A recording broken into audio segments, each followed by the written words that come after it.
আমাকে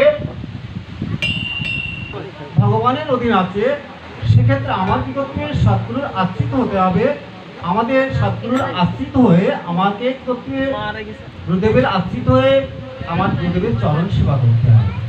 গুরুদেবের চরণ সেবা করতে হবে, আমাকে কি করতে হবে? নাম সংকীর্তন করতে হবে, আমাকে বিগ্রহ সেবা করতে হবে, আমাকে সাধন ভজন করতে হবে। সাধন ভজন করতে হবে কেন? যে আমার ভিতরে যে পরমাত্মার ভগবান আছেন, এই আত্মাকে আমাদেরকে জাগ্রত করতে হবে। আর এই জাগ্রত করতে গেলে সর্বপ্রথম যে কাজটা আপনাকে করতে হবে সেটা সদ্গুরুর আশ্রিত হতে হবে। গুরু কৃপাবাদে এই ভিতরে যে পরমাত্মার ভগবান অবস্থান করছেন প্রত্যেকটা জীবের ভিতরে, সেটা আপনাকে সক্রিয় করতে গেলে আপনার গুরু পদপদ্মে আপনাকে অবশ্যই আশ্রিত হতে হবে। গুরু কৃপাবাদে সেটা সম্ভব নয়। আর গুরুদেব যখন কৃপা করবেন, আর যখন আপনি গুরুদেবের কৃপাকে সম্বল করে যখন আপনি সাধুসঙ্গ সৎসঙ্গ করবেন, মহৎসঙ্গ করবেন, তখন কি হবে? আপনার আত্মার ওই ভগবান আপনার উপরে জাগ্রত হবে, আর তিনি আপনাকে রক্ষণাবেক্ষণ করবেন। ভগবান রক্ষণাবেক্ষণ করবে কেন? জীবে আপনি কিসের জন্য? আপনার ভগবানকে এত দায় করেছে যে আপনাকে রক্ষা করবে। ভগবান রক্ষা করতে গেলে ভগবানের তো কিছু কর্তব্য কর্ম আপনাকে করতে হবে। এই জন্য আপনাকে কি করতে হবে? গুরু আশ্রিত হয়ে আপনাকে সাধন ভজন করতে হবে। তবেই না আপনার আত্মার ভগবান যেটা আপনার হৃদয়ের ভিতরে আছে সেটা জাগ্রত হবে। আর তিনি যখনই জাগ্রত হবে তখনই কি হচ্ছে? আপনার তিনি রক্ষণাবেক্ষণ আপনাকে করবেন। দেখুন মাগো,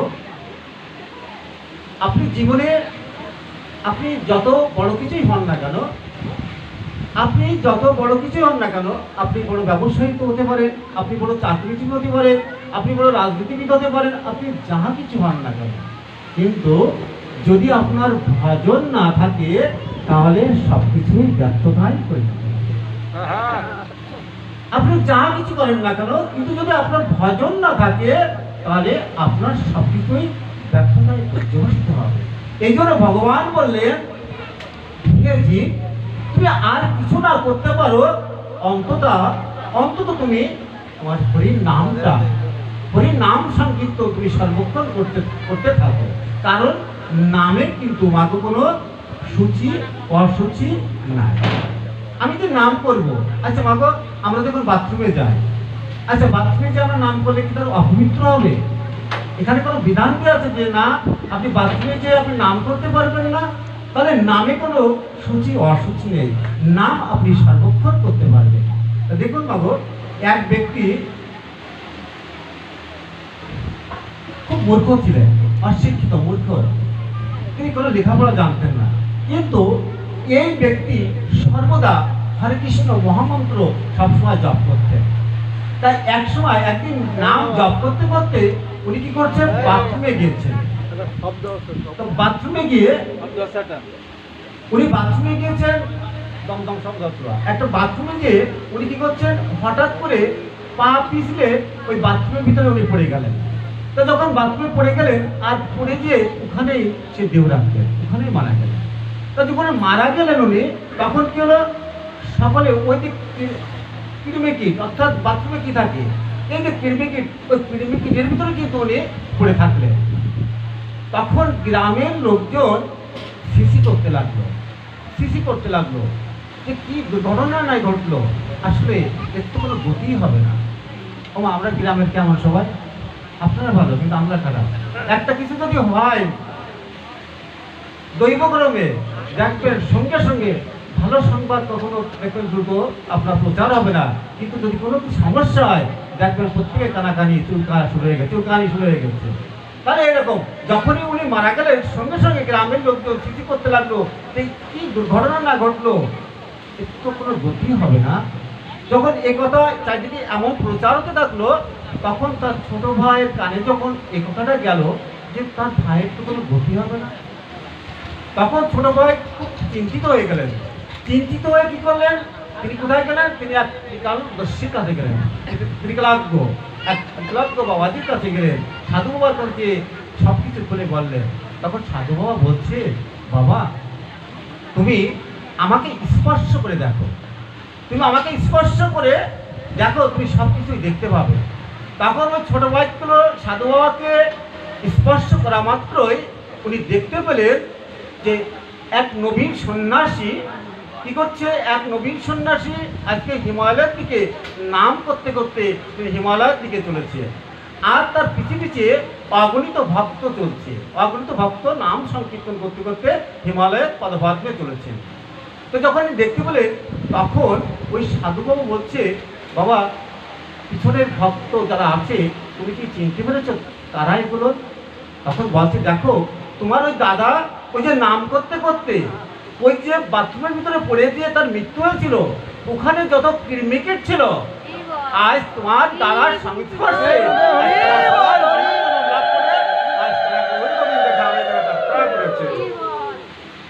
এটাই তো নাম সংকীর্তন। এটাই তো নাম সংকীর্তন। আমাদের মতো ক্রিমিকেট আমরা তো নাম করতে পারি না, আমরা তো ভজন করতে পারি না, কিন্তু নাম ভজনের যে মাহাত্ম আমার জ্যাঠামশাই বলে গেলেন, আসলে এটা আমরা অপরাধ করে বসে মানব। আমার অপরাধ এখন প্রায় অনুষ্ঠানে গেলে এ গুরুদেব খারাপ, ও গুরুদেব খারাপ, এ ভক্ত খারাপ, এ গায়ক খারাপ, এ পাঠক খারাপ। এই যে আমাদের ভিতরে মাগো আমরা যেখানে মহৎ কাজের জন্য এসেছি, আমাদের হৃদয়টাকে পরিষ্কার করবার জন্য এসেছি। গঙ্গা জলে স্নান করলে আমার দেহ শুদ্ধি হয়, কিন্তু হরিকথা শ্রবণ করলে আমার মন শুদ্ধি হওয়ার কথা, কিন্তু সেই মনটাকে আমরা শুদ্ধ করতে পেরেছি? একটু বিবেকের কথা প্রশ্ন করে দেখবেন তো, একটু বিবেকের কথা প্রশ্ন করে দেখবেন। 7টা দিন আজকে রজনী আমরা যে ভগবত কথা আস্বাদন করলাম, এত কষ্ট করে এত পরিশ্রম করে, আসলে সেখান থেকে আমরা কতটুকু নিতে পারলাম এই হিসাবটা একটু করবেন। এই হিসাবটা আমাকে আপনারা একটু করবেন। আসলে আমরা নিজেদেরকে যতক্ষণ পর্যন্ত পরিবর্তন না করতে পারবো ততক্ষণ পর্যন্ত আমি যত সাধুসঙ্গ করি না কেন আসলে তার কৃপা হবে না। আগে নিজেকেই পরিবর্তন করতে হবে। দেখুন, এক ব্রাহ্মণ পণ্ডিতের একটা মেয়ে ছিল। এই মেয়েটা তিনি খুব গুণান্বিত ছিলেন, 32 গুণের অধিকারী ছিলেন। 32টা গুণ ছিলেন ওই মেয়েটা। তা 32 গুণে গুণান্বিত ছিল না ওই মেয়েটা।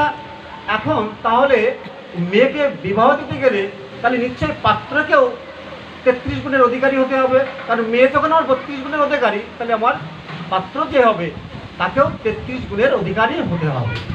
তাও যখন মেয়ের বয়স 23 বছর, তখন থেকে কী করলেন ওই সাধু বাবা কী করলেন, উনি পাত্র খুঁজতে লাগলেন।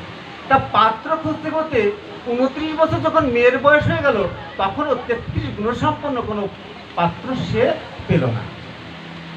33 গুণসম্পন্ন কোনো পাত্র পেল না, কিন্তু দৈবক্রমে উনি 31 গুণসম্পন্ন একটা পাত্রকে পেয়ে গেলেন।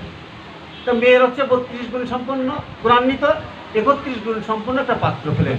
যখন মেয়ের বয়স 29 বছর, তখন কী করলেন ওই সাধু বাবা কী করলেন, তখন উনি ওই 31 গুণসম্পন্ন পাত্রের সঙ্গে মেয়েকে বিবাহ দিলেন। তা মেয়েকে বিবাহ দেওয়ার পর যখন জামাই মেয়ে অষ্টমঙ্গল অর্থাৎ যখন আসলেন, তখন অষ্টমঙ্গলে আসার পরে তখন শ্বশুরমশাই কী করেছে না, জামাইকে আস্তে আস্তে পাশে একটা ঘরে ডেকে নিয়ে গিয়ে বলছে, বাবা আমার মেয়ে তো 32 গুণের অধিকারী, আর তুমি তো 31 গুণের অধিকারী। এখন তোমাদের একটি গুণ কম আছে, তা সেই গুণটা কি তুমি আমাকে বলো। তোমাদের একটি গুণ কম আছে, সে কমটা কোনটা সেটা তুমি আমাকে বলো। তখন ওই জামাইটা বলছে, বাবা আপনি তো আমার শ্বশুর, একথা আপনি আমার কাছে জানতে চাইবেন না, জানলে আপনি খুব কষ্ট পাবেন। যখন বলেছে যে আপনি জানতে চাইবেন না, জানলে আপনি কষ্ট পাবেন, একথা শুনে ওই সাধু বাবা অর্থাৎ ওই ব্রাহ্মণ পণ্ডিত তখন তিনি কিন্তু আরও কিন্তু কী বলেন, কিন্তু আরও মনের দিক থেকে কষ্ট করতে লাগলেন যে কী না সমস্যা, উনি জানবেই। তখন জামাই বাবা বলছে, দেখো বাবা, দেখো শ্বশুরমশাই, আসলে আমি ওই মাঝে মধ্যে একটু ওই পেঁয়াজ রসুন মাছ মাংস খাই। তখন ওই উনি জামাই বলছে, বাবা ওই একটু সমস্যা কি, আমি মাঝে মধ্যে একটু পেঁয়াজ রসুন মাছ মাংস আমি পাই। তারপর তো সি তুমি ব্রাহ্মণের সন্তানে তুমি মাছ মাংস খাও, পেঁয়াজ রসুন পাও, কি মহাপাপ, কি মহাপাপ। তা বলছে, না না বাবা, আমি সবসময় পাই না, আমি সবসময় পাই না।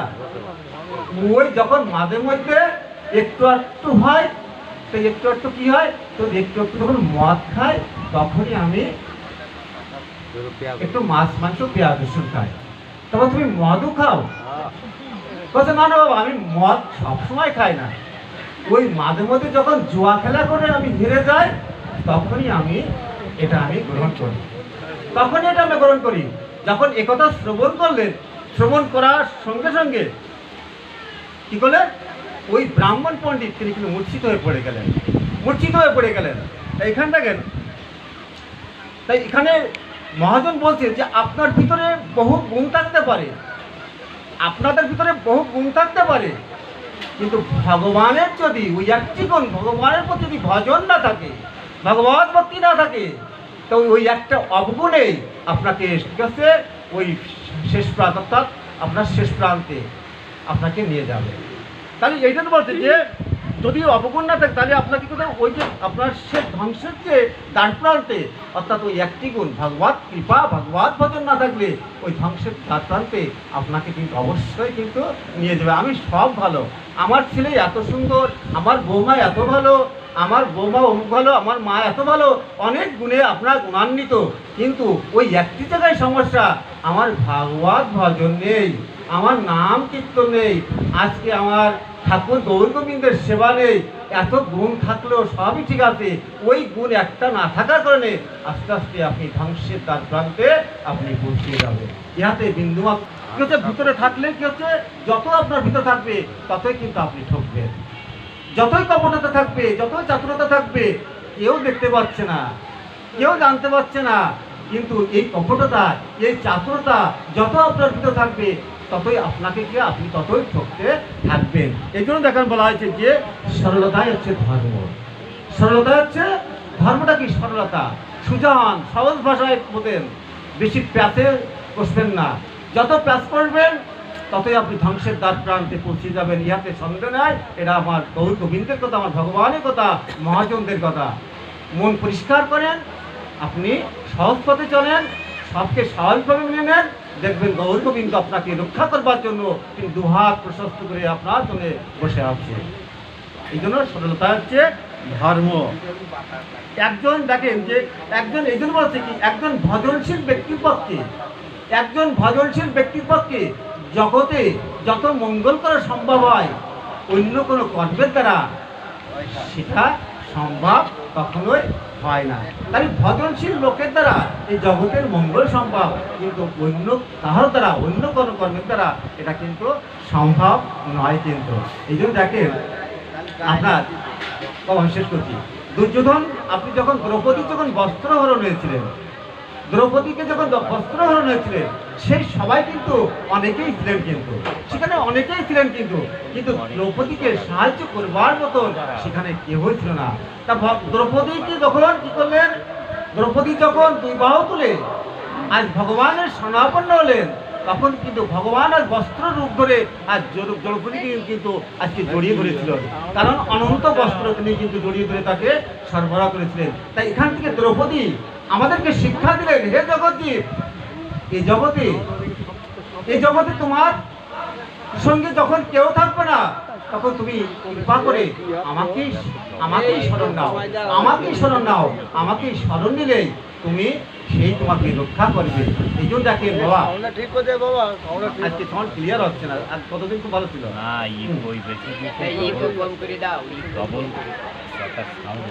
এটা দেখেন ভগবান বললেন যে আমি ভক্তকে, ভগবানের যারা ভজন করেন ভগবান তাদেরকে রক্ষা করেন। ওই যে বললাম ভগবান রক্ষা করেন, কিন্তু ভগবান বলেন আমি ভক্তকে রক্ষা করতে পারি, কিন্তু আমি ভক্তের স্বভাব আমি বদলাতে পারি না। কি কথা বললেন যে আমি ভক্তকে রক্ষা করতে পারি মাগো, কিন্তু ভক্তের আমি স্বভাব পরিবর্তন করতে আমি পারি না, ওখানে আমি ব্যর্থ। দেখুন দুর্যোধনকে ভগবান বারবার নিষেধ করেছিল, দুর্যোধন তুমি যুদ্ধ করো না, তুমি যুদ্ধ করো না, কিন্তু দুর্যোধন বলেছিল কৃষ্ণ আমি ধর্ম আমি জানি, কিন্তু মানার প্রবৃত্তি আমার নাই। আমি ধর্ম জানি কিন্তু ধর্ম মানার প্রবৃত্তি নয়। রাবণকে উপদেশ দিয়েছিল ভগবান শ্রীকৃষ্ণ, রাবণ তুমি এগুলো করো না। রাবণও কিন্তু তার স্বভাবকে কিন্তু পরিবর্তন করে না। এই জন্য মাগো দেখেন, এই জগতে আপনি যা করেন না কেন, আজকে যে আমরা সপ্তদিবস এত ভাগবত, এত নাম সংকীর্তন, এত নামযজ্ঞ, এত কিছু আমরা করছি, কিন্তু আমাদের স্বভাবের পরিবর্তন কি কতটা আমরা করতে পেরেছি? এটাই কিন্তু আজকে আমার জিজ্ঞাসা থাকলো, আসলে কি আমরা আমাদের মনটাকে পবিত্র করতে পেরেছি? আমাদের কপটতা কি দূর করতে পেরেছি? আমাদের চাতকতা কি আমরা দূর করতে পেরেছি? আমরা কি গৌর গোবিন্দের সেবা আমাদের মনকে একত্রতা করতে পেরেছি? যদি করতে পেরেই থাকি, তাহলে ভগবান কৃপা করে রক্ষা করবেন। তাছাড়া মাগো, রক্ষা করবার এই জগতে আর কেউ নাই। যাই হোক, আজকে আমার পাঠে আমি একটু সমস্যা, আমি কথা শিক্ষক মানুষ তো কথা